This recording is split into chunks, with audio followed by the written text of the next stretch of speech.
Last time, Buu awakened, and it seemed like the group might have been able to defeat him, but he was able to power up, inadvertently absorbing Goku and Piccolo. Now potentially being the strongest thing ever, but he knows of a more fitting opponent, and now he's seeking out Broly. How do they stop Buu now? We'll see all that and more in this part 9 of What If Bardock Went Super Saiyan against Frieza. Everyone arrives on the Sacred World of Kai's, and immediately, Shin points out the Z-Sword. They're going to try training with that. Someone's going to have to try and pull it, and then maybe they could try swinging it around. Which is definitely going to be tough. Everyone takes their own turns trying to do it, and it seems pretty impossible. Even for Gohan, who just got Super Saiyan 2, he might not have enough strength to do this. If only he were a little stronger, he might be able to pull out the sword. But Ten and Krillin decide to help, trying to use their power in a way that they haven't really used before. Force Spirit Fission can take power, but they could probably use it in reverse if they tried. It's not like granting energy is a weird concept to them either, and Force Spirit Fission would only empower that. So they try to give some of their power to Gohan. Especially if this is their only chance at defeating Buu, they're going to need to try everything they can to pull out the Z-Sword. The two of them channel some of their energy into Gohan, who powers back up into Super Saiyan 2, trying to summon all of his might to pull the Z-Sword.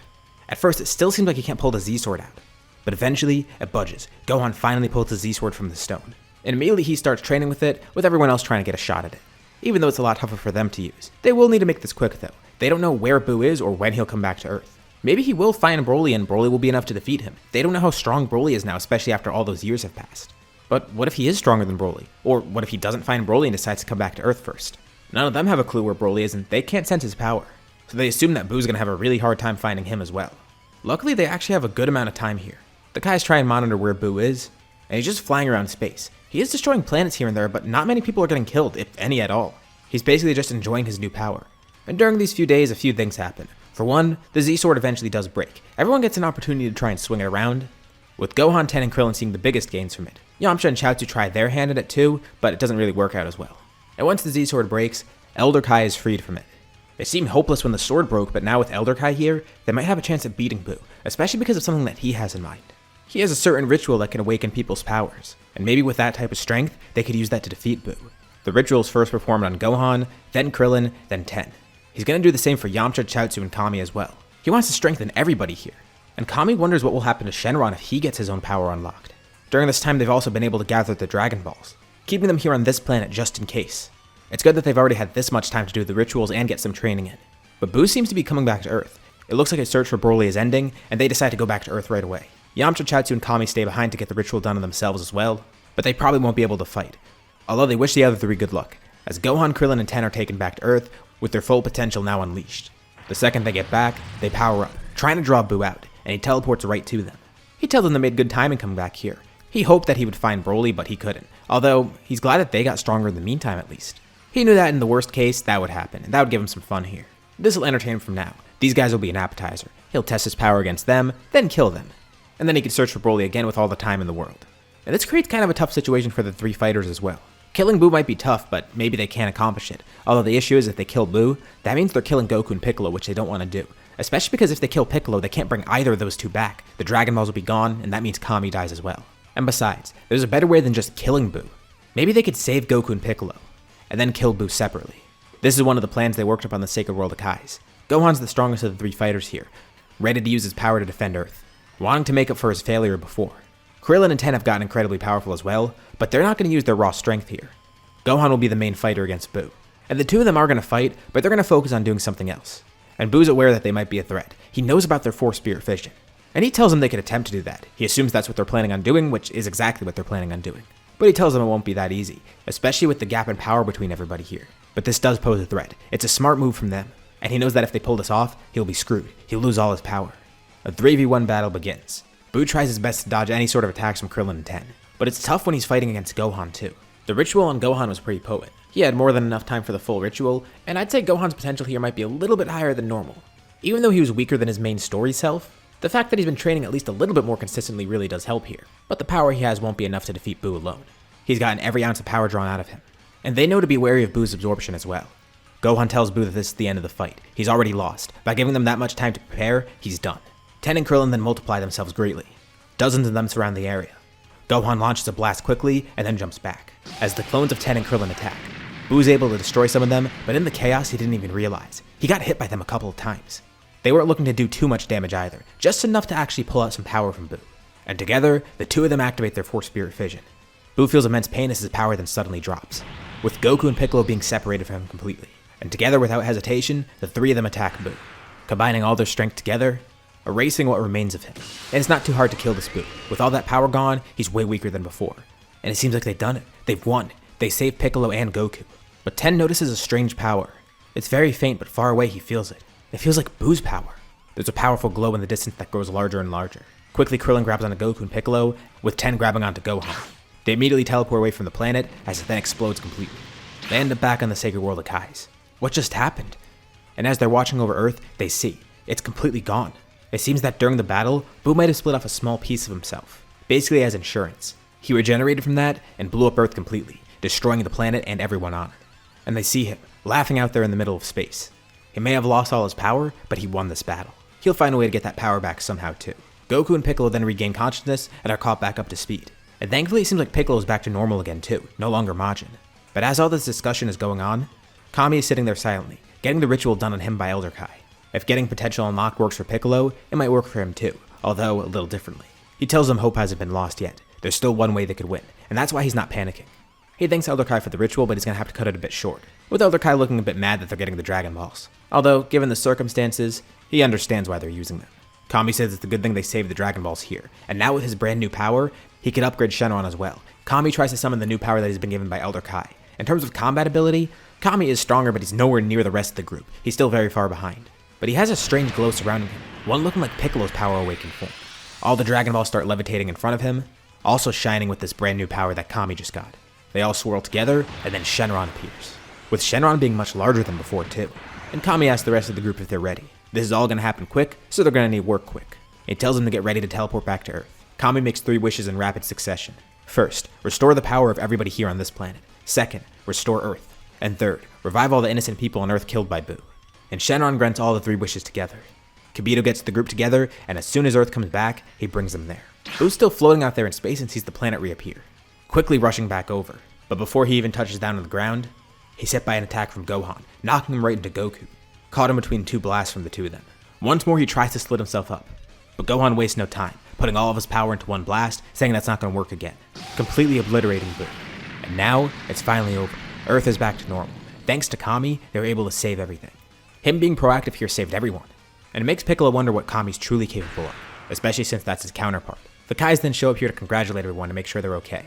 But then, surprisingly, 2 other people teleport in, and they hear a familiar voice, with a man saying that he's sorry that he couldn't come here earlier because he sensed the battle when it was way too late. But if there's still a threat here, he can make it right.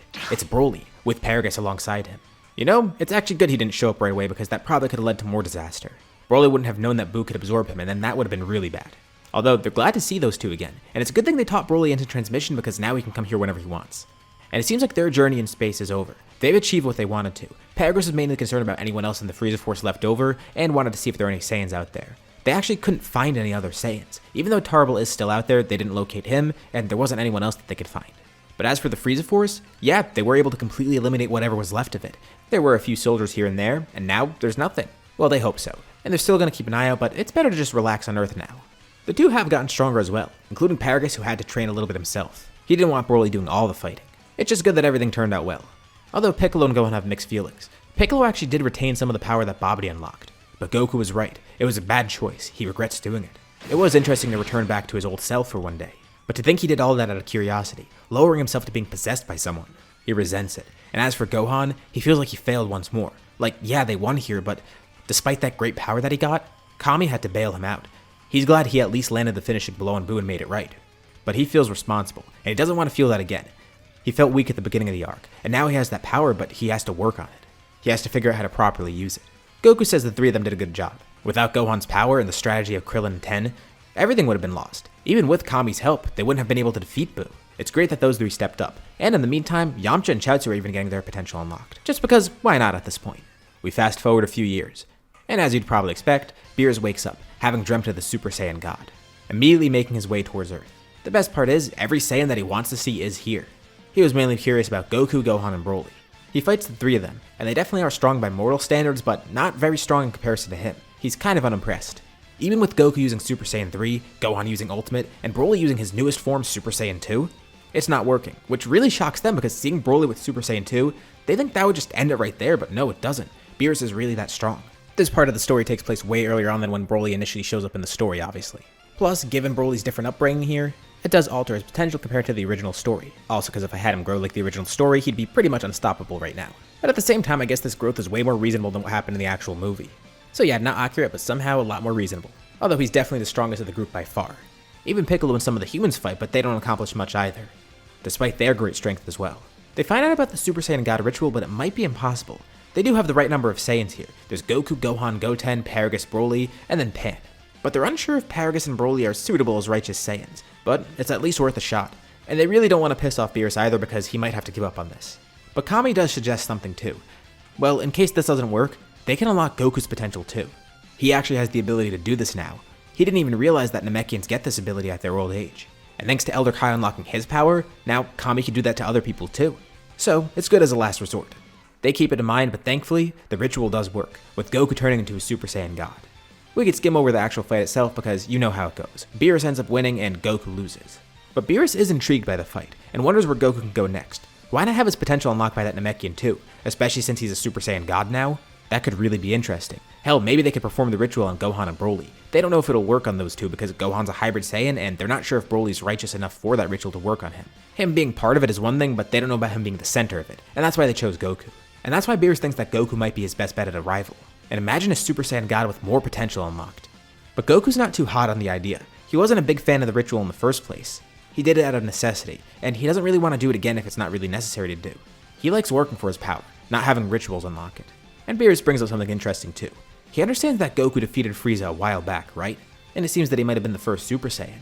And Goku says, yeah, that's partially true. He was the one to defeat Frieza, but he wasn't the first Super Saiyan. It was actually his father, a while back. The whole reason Frieza sought out Goku in the first place was because his father became a Super Saiyan. Which makes Goku chuckle a bit, remembering what Bardock said. He actually prophesied that Goku would be the next Super Saiyan, somehow having a vision of that. Of course, he's long gone now. But Beerus sees that as an interesting twist of fate. First, Bardock prophesied that Goku would be the next Super Saiyan, and Beerus prophesied that Goku would be the next Super Saiyan God. Goku was born as a normal low-class Saiyan, and through his hard work, he attained all of this.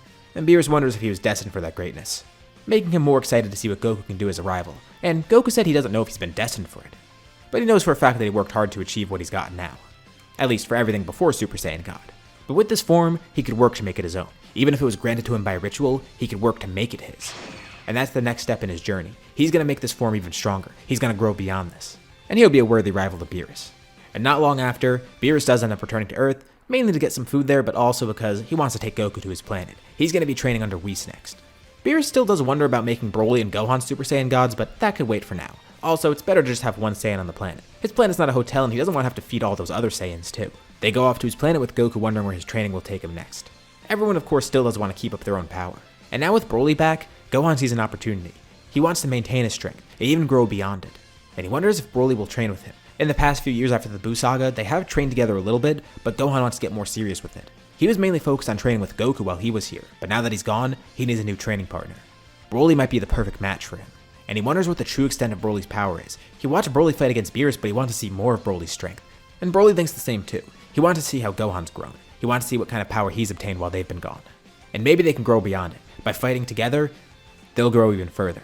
And just like Goku wants to make Super Saiyan God his own, Gohan wants to make Ultimate his own. And he doesn't need a ritual for Super Saiyan God. He'll grow himself. He knows he and Broly have great potential on their own, and that's exactly why they make great sparring partners.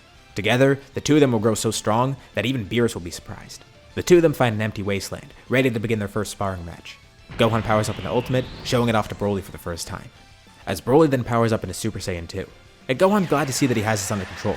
He remembered that Broly couldn't even control the regular Super Saiyan before, and now he's gone even beyond that.